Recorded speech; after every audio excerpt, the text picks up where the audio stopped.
नमस्कार, मैं हूं आपके साथ विभा उपाध्याय। लंबे इंतजार के बाद आज आखिरकार मिथिलांचल से उड़ान का सपना साकार हो गया। आज बेंगलुरु से उड़कर हवाई जहाज ने जैसे ही दरभंगा एयरपोर्ट पर लैंड किया, एक नया मुकाम, एक नया अध्याय मिथिला की शान में जुड़ गया। इस दौरान एक अजब सा उत्साह देखने को मिला। विद्यापति एयरपोर्ट पर सारी तैयारियां पूरी थी और जैसे ही विमान ने लैंड किया, उसे वाटर सैल्यूट दिया गया। इसके बाद विमान से उतरे यात्रियों का गुलाब का फूल देकर स्वागत किया गया। पहली उड़ान को लेकर इधर बेंगलुरु में भी विमान में बैठने वाले यात्री उत्साहित नजर आए।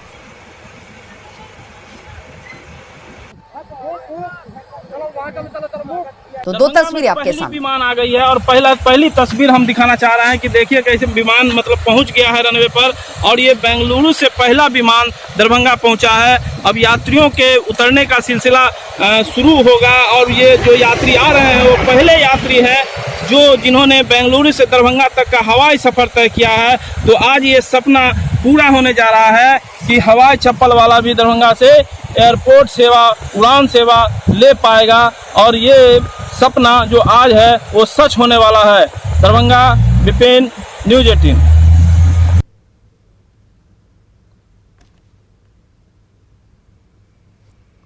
तो तस्वीरें आपके सामने। एयरपोर्ट पर लैंडिंग करती हुई ये विमान और वाटर सैल्यूट दिया गया। प्लेन को वाटर सैल्यूट दिया गया। जो यात्री यहां पर पहुंचे उनकी खुशी का ठिकाना नहीं था।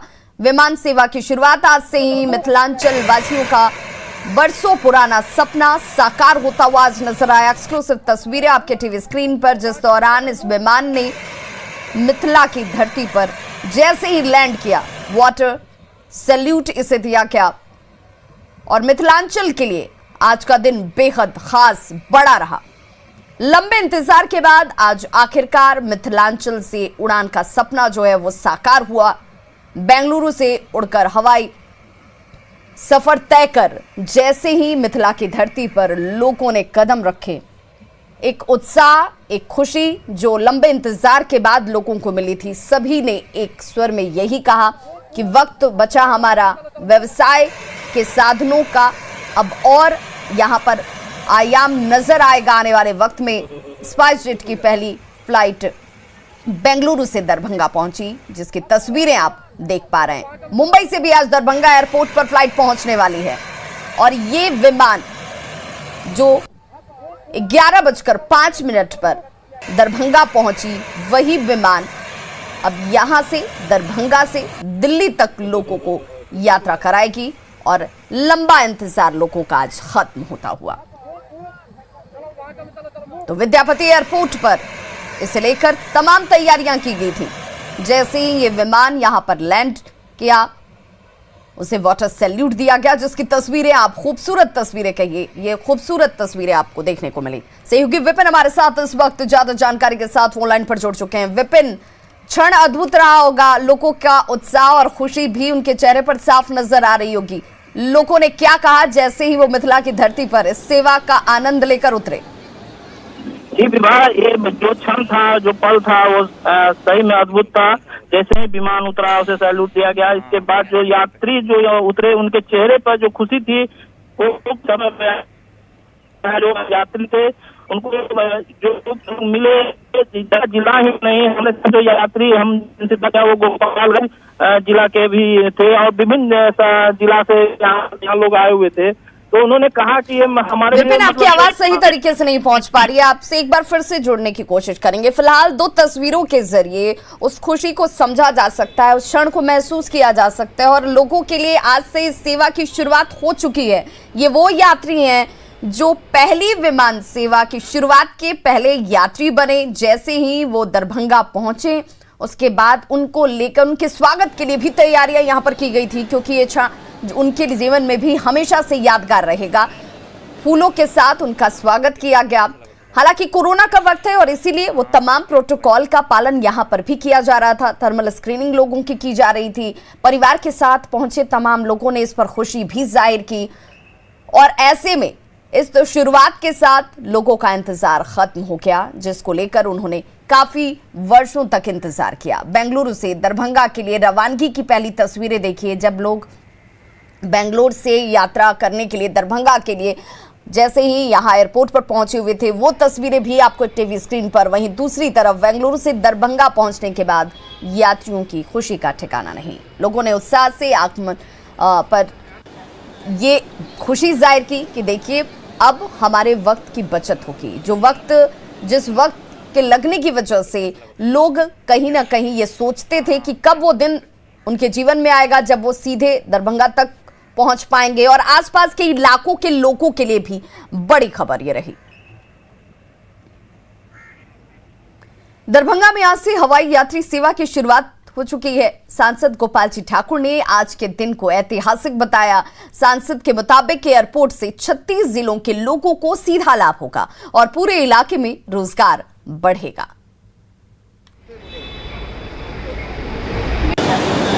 अब यहाँ 5 स्टार 3 स्टार उद्योगपति को भी इससे बहुत जबरदस्त लाभ होने वाला है। हम तो यहाँ गंगा के इस पार 22 जिला और नेपाल के जो 14 जिला के लोग 36 जिला के लोग लाभ लेंगे और कुछ तो पश्चिम बंगाल के भी लोग यहाँ से लाभ इस एयरपोर्ट से लेंगे। यहाँ पर निश्चित रूप से रोजगार बढ़ेगा, यहाँ पर उद्योग बढ़ेगा और यहाँ पर राम राज्य आने वाला है। जगत जननी माँ जानकी जगदम्बा सीता की धरती को आज हम प्रणाम करना चाहते हैं, जो उनके कृपा से आज यहाँ पर बहुत कुछ होने जा रहा है। तो वहीं कांग्रेस प्रवक्ता प्रेमचंद मिश्रा ने कहा कि दरभंगा एयरपोर्ट से मिथिला वासियों की जिंदगी आसान होगी। खबर है और मैं समझता हूं कि इससे मिथिलांचल के लोगों का दिल्ली से आना जाना आसान हो जाएगा। वो पटना होके जाना या पटना होके फिर उतर के वहाँ जाना, तो मैं समझता हूँ ये स्वागत योग्य कदम है। और मेरा ये भी मानना है कि मिथिलांचल के जो दूसरी बड़ी समस्याएं हैं अगर वो भी हल हो जाए। तो दरभंगा से आज से उड़ान सेवा की शुरुआत होने पर मधुबनी के लोगों ने भी इसका स्वागत किया है। क्या कुछ कहा है, जरा सुनते हैं। इस बात की सूचना मिलने से मिथिलांचल के लोग काफ़ी हर्षित हैं। जो उनकी चिर प्रतीक्षित जो है आशा थी वह आज फलवती हो रही है। और यहाँ के लोग देश के अनेक बड़े बड़े शहरों में रह रहे हैं। उन लोगों को आने जाने में जो पहले कठिनाइयाँ थी उसका जो है सब सहज हल हो जाएगा। लोगों में काफ़ी प्रसन्नता है। जो मधुबनी और दरभंगा की दूरी भी कम है। पहले पटना से लोग आते जाते थे, परेशानी थी। अब यहाँ हो जाने से काफ़ी सहूलियत होगी। सुविधा ही सुविधा है ना। आदमी जो जाता था 3 दिन में 2 दिन में 2-2.5 घंटा में पहुँच जाएगा दिल्ली। सुविधा ही है। प्लेन चलने से थोड़ी दिक्कत है। प्लेन चलेगा तो जनता को अच्छा ही होगा। गरीब के लिए फ़ायदा नहीं है, लेकिन मीडियम आदमी तो जो चाहेगा कि इमरजेंसी में है, कुछ हो गया, बीमारियों को ले जाना है, किसी को ले जाना है, वैसा इमरजेंसी काम में हो गया, चल जाएंगे सीधी प्लेन से। तो हवाई सेवा को लेकर सीतामढ़ी के लोगों ने भी खुशी जाहिर की है। लोगों ने हवाई सेवा शुरू होने का लाभ इलाके को मिलने की उम्मीद जताई। नज़दीक पड़ता है सीतामढ़ी, मधुबनी, समस्तीपुर, दरभंगा तो ऑलरेडी है ही, इसलिए जरूर सुविधा है। इसका फायदा लोगों को मिलेगा, निश्चित रूप से मिल रहा है, अब मिलेगा। जो हमारे बगल जिला है दरभंगा, उसमें जाने से हमें टाइम की बचत हो रही है, समय की बचत हो रही है, प्लस नज़दीक पड़ रहा है। इससे हम लोग को बहुतों दिनों से इस चीज़ का इंतज़ार था कि कब हमारी हवाई जहाज वहाँ से चालू हो, कब बने। इसका इंतजार हम लोग को पूरा हुआ और इससे बहुत खुशी भी हुई हम लोग को। दरभंगा ही नहीं अपितु मुजफ्फरपुर, मधुबनी, ये सारे लोग, जो मुजफ्फरपुर के लोग या सीतामढ़ी के लोग जो पटना जाना पड़ता था फ्लाइट पकड़ने के लिए, वो आराम से अब दरभंगा से फ्लाइट पकड़ेंगे और अपने डेस्टिनेशन पे टाइम से पहुंचेंगे। तो इसमें उनका समय और पैसा दोनों बचना है। तो निश्चित रूप से ये बहुत बधाई का पात्र हैं और इसके लिए मैं बार बार बधाई दूंगा और उम्मीद करता हूँ कि आगे भी इस तरह से सुविधाएं बढ़ती रहेंगी, बनती रहेंगी। और अब देखते हैं चुनाव परिणामों से पहले एग्जिट पोल के आंकड़े क्या कहते हैं।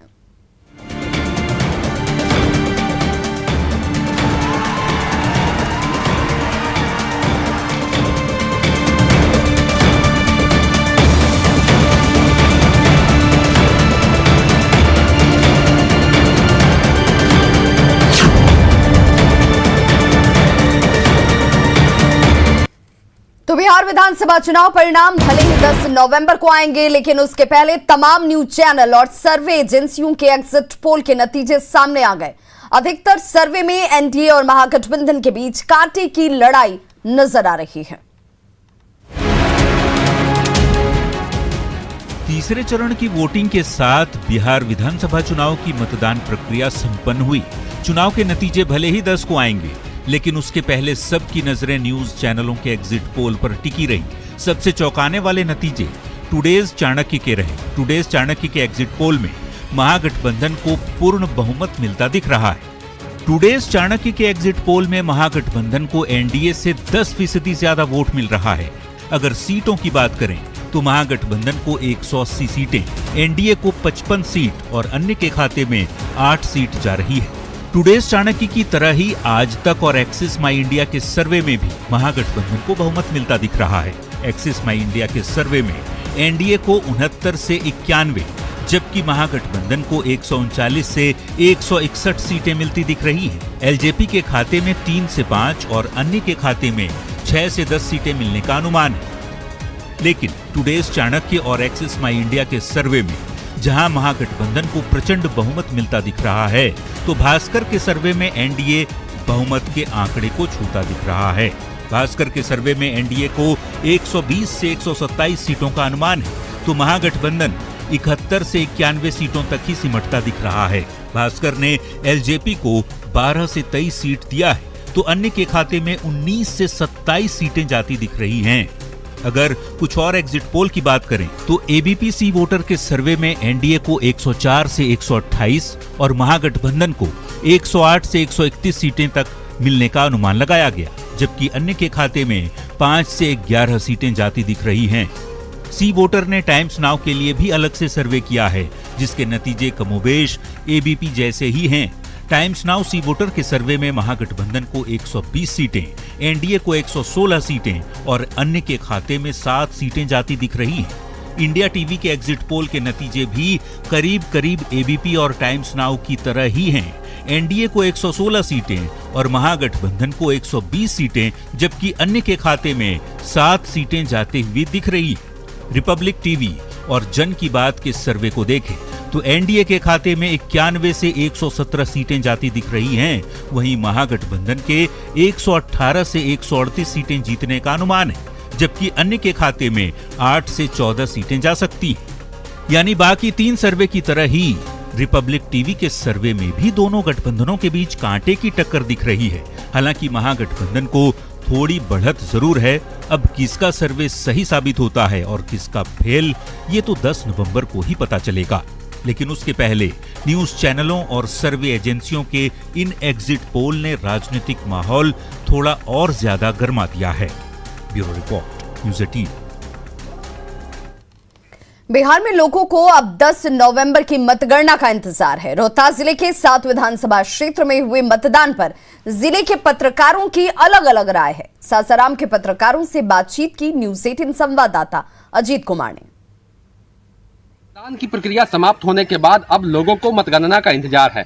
मैं अभी रोहतास जिला के सासाराम में हूं और सासाराम के आसपास यानी रोहतास जिला के 7 विधानसभा क्षेत्रों पर हम चर्चा करेंगे। मेरे साथ हैं जिला के कई वरिष्ठ पत्रकार जो पिछले कई दशक से कई मतदान और मतगणना की प्रक्रिया में शामिल हो चुके हैं। आइए इनसे बात करते हैं, क्या रुझान रहेगा रोहतास जिला के 7 सीटों पर। रोहतास जिला के 7 सीटों में महागठबंधन को 5 सीट जा रहा है और एनडीए को 2 सीट जा रहा है। उस 2 सीट पर भी एनडीए का महागठबंधन के साथ कड़ा मुकाबला है। पहला नंबर तो इस बार का जो चुनाव हुआ है, इस चुनाव में लोगों ने नीतीश कुमार के खिलाफ वोट दिया है। और दूसरा जो बड़ा कारण रहा है, बीजेपी और जदयू के बीच सीट बंटवारा को लेकर उसमें कई सीट जो बीजेपी का परंपरागत सीट था, उस सीट को जदयू कोटा में डाल दिया गया, जिससे उस सीट के बीजेपी कार्यकर्ता जो थे, बीजेपी वोटर जो थे, बीजेपी के जो कोर वोटर थे, वो गठबंधन से नाराज होकर के इधर से उधर वोटिंग किए। उसका भी एनडीए के परिणाम पर असर पड़ रहा है। इससे तो स्थिति पूरा स्पष्ट नहीं कहा जा सकता, सभी जगह कंटेस्टेड लड़ाई है, लेकिन एक दूसरे में भाजपा और जदयू के विचारघात में कहीं वो निर्दलीय खड़ा कर दिया गया है, कहीं लोजपा खड़ा कर दिया गया है। इसमें पब्लिक समझ नहीं पा और एनडीए की स्थिति खराब होती जा रही है। और ये आप डेहरी ऑन सोन को लेकर क्या? डेहरी ऑन सोन में तो इसे लोग कह रहे हैं कि एनडीए की स्थिति मजबूत है, कुछ ज्यादा वोट भी उनको मिल गया है, लेकिन जेडीयू नेता कोई है वो और लेकिन विचारघात एक जदयू के खड़े हो गए हैं, वो कितना उनको हानि करते हैं, लेकिन तो पर भी वहाँ के लोग कह रहे हैं कि नहीं, एनडीए की स्थिति वहाँ कुछ सही है। का जो यहाँ के वरिष्ठ पत्रकार हैं उन लोगों का रुझान है कि 7 विधानसभा क्षेत्रों में क्या स्थिति रहेगी। अब चूंकि लोगों को मतगणना का इंतजार है और पूरी जो स्थिति स्पष्ट हो पाएगी वो 10 तारीख को मतगणना के बाद ही स्पष्ट हो पाएगी। अजीत कुमार, न्यूज़ 18, सासाराम। कुछ और खबरों के साथ जल्द होंगे वापस, बने रहिए हमारे साथ।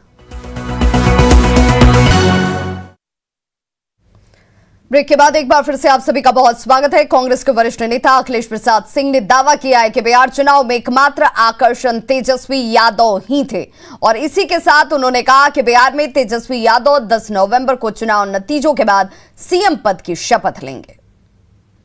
जो आकर्षण था इस चुनाव का वो थे तेजस्वी प्रसाद यादव और महागठबंधन की निश्चित रूप से सरकार बनेगी, ये मैं कह सकता हूँ। बाकी 10 तारीख के बाद जो आएगा, 2 बात पक्का है, आकर्षण तेजस्वी जी के लिए था और उनके लिए घृणा का भाव था जनता में। हम लोग 150 से ज़्यादा सीट जीतेंगे, ये लोग 100 से कम सीट जीतेंगे, इसमें प्लान बी का जरूरत है नहीं। जब हम उत्तराखंड के पर्वतीय इलाके के बारे में सोचते हैं तो हम इसकी अतुलनीय सुंदरता के बारे में सोचते हैं, लेकिन ये भव्यता हमें वास्तविकता से दूर ले जाती है, जो पानी की कमी, वनों की कटाई और प्राकृतिक जल स्रोतों की मृत्यु है।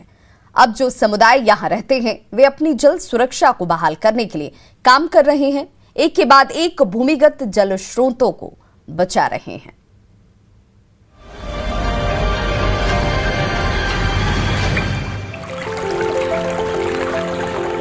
जो हमारे यहाँ पर स्प्रिंग्स थे, they were maintained by the traditional knowledge. जो ट्रेडिशनल प्रैक्टिसेस थी, कभी भी उसमें सीमेंट वगैरह नहीं लगता था। ओवर टाइम क्या हुआ कि इसमें रिपेयर वगैरह के नाम पे सीमेंट लगा, lot of them got choked due to that.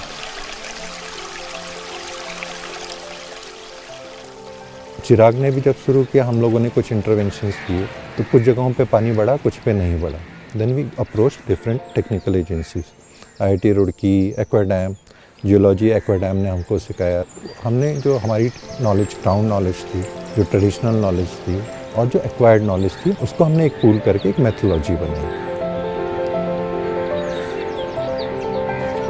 और उसी चीज़ को जो हमने सीखा तो हमने उसको ट्रांसफ़र किया कम्युनिटी को। पहले हमें पानी कैसे बचाना, हम सोचते हुए बरसात होती है तो पानी बढ़ जाता है, तो ऐसा पता नहीं था कि कैसे बढ़ता है, क्यों बढ़ता है, कैसे सूखता है, ये जानकारी नहीं थी। तो हमारा जो नौला में था, इसमें सबसे नीचे जो सीढ़ी है उसमें पानी पहुंच गया था। फिर उसके बाद हमारे गांव के पुरुषों ने जो है चिराग संस्था को लिख प्रस्ताव दिया। कम्युनिटी को एक तो टेक्निकल नॉलेज है, उनके पास स्किल है कि उसको कैसे मैनेज करना है, मेंटेन करना है, और उनके पास रिसोर्सेज हैं। तो ये सब चीज़ें मिलने के कारण ये जो है सक्सेसफुल रहता है। हम लोग वाटर क्वांटिटी की बात भी करते हैं और वाटर क्वालिटी की भी बात करते हैं।